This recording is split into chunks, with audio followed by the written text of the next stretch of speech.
এই যে খাবার টেবিলের উপরে কিন্তু চাকটা আছে। মাথার পরে যে হাত দেওয়া যায়। 17 বছর যাবত একই বাসায় অগণিত কিন্তু মৌমাছির চাক আছে। আপা আসেন ভিতরে, আসি আস্তে গেট খুলে ঢোকেন। আস্তে খুলবো গেট। হ্যাঁ প্রিয় দর্শক, আস্তে আস্তে গেট খোলাম, এর কারণ হচ্ছে গেটে রয়েছে মৌমাছি। প্রিয় দর্শক, আপনারা দেখতে পাচ্ছেন হীরামণির আপার বাসায় কিন্তু ঢোকার সাথে সাথে 3টা চাক দেখতে পাচ্ছে, আরও কিন্তু আছে, সেগুলো আপনাদেরকে দেখাচ্ছি। আচ্ছা, এই কতদিন যাবত আসছে এই সিজনে? এটা এই সিজনে আসছে নভেম্বর থেকে। আরও তো আছে না? আরো আচ্ছা, সামনে আচ্ছা, আমাদেরকে একটু দেখান, সামনে আসেন। যে আমি যদি আসি আপনার পাশে দাঁড়াই, তাকে কামড়াবে মনে হয়? না, আপনি ধীরে আসেন। ধীরে ধীরে আসবো? হ্যাঁ, আস্তে আসে। লা ইলাহা ইল্লা আনতা সুবহানাকা ইন্নী কুনতু মিনাজ জালিমিন।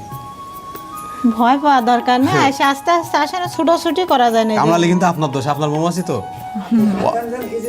না না, হাত দিতে হবে না। না না, হাত দেওয়ার দরকার নেই।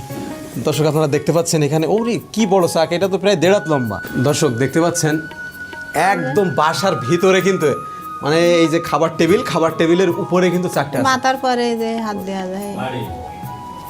ওয়াও, দর্শক দেখতে পাচ্ছেন হাত দিল কিন্তু উনি, তা কামড়ালো না?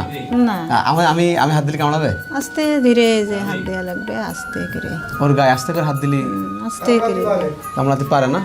আর আমার তো একটা সাহস হয়ে গেছে, আপনারা তো। আমি কি হাত দেবো? হাত দিচ্ছি, দেখেন, এই যে হাত দিলাম কিন্তু।